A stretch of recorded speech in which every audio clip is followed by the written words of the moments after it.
Hi, it's the Gilkeys. I'm William. I'm Sarah.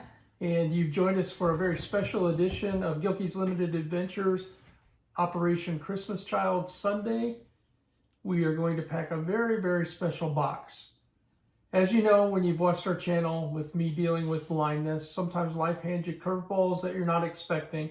And we had a massive curveball thrown to us just this last week. On Saturday, May the 4th, Sarah's brother, Mark, passed away unexpectedly. He was a wonderful brother-in-law, a great guy. His memorial service reminded us of how many people really loved him. And so today we're packing a box in his honor. And this is going to be a pretty special box, and some kind of bizarre things or things that you wonder, what did this guy like? Well, you're going to get a lot of insight into his life as we pack this box. Another thing about Mark is he was a big fan of our content. He watched our channel faithfully. He's always watching the new videos. He was sending us ideas for new content. He was great, and we are going to miss that for sure. Yeah, definitely one of our biggest fans. Well, the first thing that we always use as a base item in every box is our pencil pouch kit. And Sarah's going to take over now and kind of go through that with you and tell you the things that includes. So first of all, we always use a string backpack with the idea that whatever they get in this shoebox will all fit in the string backpack if they want to use this for something else. So I always start with a string backpack. Goes into these, I like these fabric pencil pouches just because the pencils don't poke holes in them. And then some colored pencils and crayons. I like to do a pencil sharpener. Everybody gets some sort of little fun eraser. So this is a little blue penguin. And then a toothbrush and a comb. Just to ensure that everybody gets those, because we do have family and friends that pack with us. So even though that's not school supplies, I just like to make sure everyone gets one. So at our house, everybody gets a pencil pouch and a wow item, and then whatever else you want to pack in it. So I just always make sure toothbrush and comb are in there. Pencils and pens. And then these little extra erasers. That's everything that goes in the pencil pouch. And then on the outside is our letter. So it's our picture and our letter. And then I always choose some fun stickers. For this box, I did some underwater ones and a big bear. We have so many stories. We're not going to tell them all today. And then some coloring books and a pad of paper. So that's the pencil pouch. Sarah's brother was 6'8", had a size 18 shoe. When he was born, he was 10 pounds, 10 ounces, 22.5 inches long, and the nurses loved him.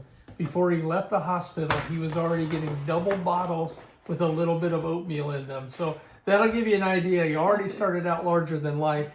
He had a fascination with a lot of things. When Sarah talked about the bear, it reminds me of Sasquatch. He had a big kind of fascination with Bigfoot, Sasquatch, and the undersea things had to do with his love of fishing. So we're going to go through this box. This one's very special. We actually don't pack all of our boxes quite this way. We wanted to really knock this one out of the park. So we went specifically shopping for most of this. And even though things are a little bit more expensive, I don't think the child who gets this is going to know the difference of what these things are. It's just we tried to pick, or William tried to pick things that reminded him of my brother and that were things he liked. So it's kind of mishmash, but I think the child who gets this is just going to be like, oh, this is all fun stuff. So picture in your mind a young kid living in rural Wisconsin, never staying at home. He was out in the outdoors all the time. If it creeped, crawled, slithered, sting you, any of that, he probably had it in his hands. And he even was known to just be hanging out in the river water or the pond water all the time, to the point where his feet were wrinkled, all sorts of things. So we're going to have a lot of like little themes like that. So along the creepy crawly things, well, what box would be without a rubber snake if you're thinking of Mark? So he definitely would approve of a rubber snake. This would be one of his wow items. There's kind of two, including a stuffy, but he loved the water. He loved fishing. Sarah and him went fishing all the time. In fact, he passed last Saturday, and the next day he and Sarah had planned to go fishing at their favorite spot near the Bark River where we live. So fishing, a little fishing kit. I'll show you really quickly what's in there. What I especially liked about this fishing kit is it has these little plastic pliers, but this goes on the end of it to make a shovel. So it comes with little instructions, like picture instructions. So then you could dig for your own worms if you needed bait. So I really especially like that because it just makes it, like, you know, almost easier for a child to use to get their own bait. And then there's hooks, sinkers, bobbers in here. I put in an extra fingernail clipper, and we're just gonna, we have so many of these lines. We're just gonna put a whole line in there instead of trying to, you know, put extra line in there. So this is a nice little fishing kit. It is big, we realize it, but I'll make stuff fit. It is fun. Sarah has a theory that it must be a bulging box, so I think we're gonna succeed here. Oh, I don't know actually, but okay. The next thing for me, this would be more of a, he loved his sunglasses that he fished with. He had this nice pair of prescription Oakleys that he just adored. And so these aren't prescription and they're not Oakleys, but they are sunglasses. Yep. When I first married his sister, Sarah, Discovery Channel had Shark Week, and he would often talk about Shark Week. So what kind of box with marks would be complete without a Shark Week puppet? Very menacing.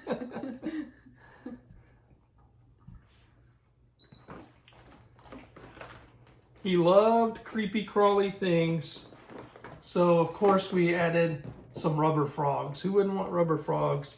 If he ever saw a frog, he would catch it. Not only would he know the frog, we'd be out fishing and he'd say, oh, the leopard frogs are singing tonight. Or if you said, oh, that's a bullfrog, he would say, no, that's not a bullfrog, and then find a bullfrog for you and show you what a bullfrog really was. And we got that story from one of his buddies. I'm gonna have to get the stuffy in next to make it fit, but we did choose this little, okay, Winnie. And he loved our cats. I did choose this little frog stuffy just because I know, like William said, anything that creeped or crawled or hopped, he loved. So we're gonna put in this little cute little stuffy end. It's got an orange shirt on, which William likes orange, so that's a tribute to you too, honey. I never knew him to be really musical, except for he had his own way of singing happy birthday. If we were celebrating his birthday on a Sunday, but it was really Tuesday, he would always say, happy birthday, Tuesday. So in honor of his musical skills, harmonica.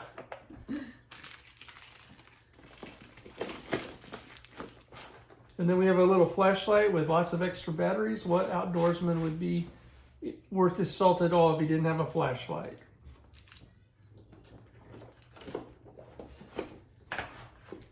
Then a nice pair of warm socks. I'm legally blind. It looks like maybe a dinosaur. Dinosaurs, yep, little dinosaurs. Yeah. And then some little rubbery dinosaurs. That one? These are so great. Like, you put your finger in them and you fling them, and it just these remind me of my brother teasing me a lot when I was a kid. Flinging stuff, you know? And like all boys from our era, I'm 57 years old. He was 52. So we are children of the 70s. We all love Star Wars, if you're a boy at all in that era. And so we've got Darth Vader and Luke Skywalker. And I'll tell you how impactful Star Wars is to a boy my era. You know, if you look in your life and you wonder, what are the moments I've truly been alive? For me, one of the very first ones, my dad took me to see Star Wars after a lot of my buddies had already seen it. We were at the Shoto Theater in Kansas City, and all of a sudden, the scrolling words, a long time ago in a galaxy far, far away, and then the powerful introductory music. And I just remember getting like chills, almost tearing up and thinking, I'm seeing Star Wars. That's what it's like. So there's a lot of emotion in these for me. These next two kind of go together. He always had this opinion that he would have been on the dark side and the rebel and all that sort of thing. So I've got a Darth Vader t-shirt. Pretty tasteful, not going to be too scary for kids. But this is my little reality check to him for what he was really like. I've got Colors of Kindness crayons too. Because he actually had a heart of gold, larger than life man with a bigger than life heart. Would have a crusty exterior. wasn't him at all. He was really a wonderful man. And then a few last things. And are we going to be able to do it? I'm not sure. I've got a really cool fidget toy that's made out of balls. It reminds me of him. He was one of the smartest people I ever knew. And this reminds me of like a atom or molecule. And so when I think about that, that's what makes me think about Yeah, him. this is so neat. It's like on a rubber band, but you can like, I think the goal is to get like all the colors together, kind of like a Rubik's Cube, but it's easy. Like I could do it. So it's just fun, a fidget toy. And this emoticon stress ball with a goofy face. If you knew him at all, he had a goofy side. His laugh was so hearty and so huge that it was infectious almost. So that's him for sure. And then I think these are going to have to be distributed little at a time. I think some of these are going to fit in here, but these are the two things that I'm not sure about. Oh, well, I'd rather get the colors of kindness in then. Okay. And we'll put the ball in another box. Yeah, I think this, some of these will be better suited in another box because we are running out of We'll room. leave it to Mark's box to be one that we overpack because he's just so full of happiness in life with all the outdoorsy stuff he'd been doing. He was fishing a lot this year, and the last time he went, maybe the time before, because I think it was windy the last time, he caught a lot of sheep's head, right? Was that what it was? Sheep's head? Out in the river. We have a river here that runs through, and things will come at different times. I've seen him catch all kinds of things out of that river. Red horse and northern pike and carp and bass, small white bass. And I caught a smallmouth bass. And the cool thing about Mark is he didn't have to even look at it twice. He already knew what the species was. Here I'm still trying to think, what could this possibly be? So he was just really good at all of that. I'm going to put these lightsabers down here so they can just squeeze in a little bit more. So while Sarah is trying to make this... I'm pretty good at this Jenga stuff, but this is going to be a full one. But you know what? Here's what I think. We're going to take this and this, and we're going to use those in another box. Okay. So it'll be even better. And we'll just know that Mark was... Yep, and I'll open these up. I'm going to use these crabs and this octopus and this shark because I know as a kid we caught crayfish together.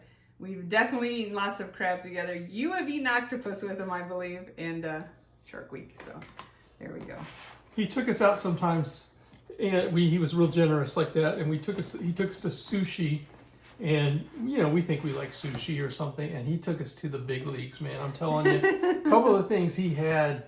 I even jokingly said, I tried sushi and I don't eel well because he could eat any of it. Here we go. These will fit right here.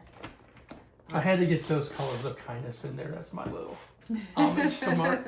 All right, it's gonna fit. Okay, I picked that if you want to read it. I can't. I don't have my glasses. I always put these. They're from the dollar store, and it's just like a little prayer. It's taken from a verse and kind of a paraphrase.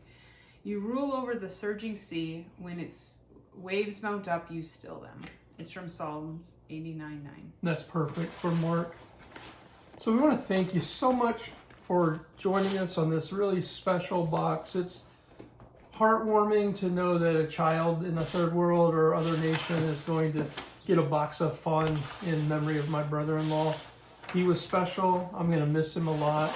And Sarah, what do you have to say as we go? I have to say that I forgot a lid in the basement, and I'm glad because then I don't have to look like I'm struggling to get it on. I'm probably going to have to sit on that for her to get it on. Sorry to the processing center. Yeah. We'll miss my brother. I'm glad we got to pack a shoebox in his honor. I think all these things are things he loved throughout his life, and it's a good memory. All right. We loved you, Mark. We're so happy you were part of our life for so long, and thanks to all you for watching with us. Thanks for watching.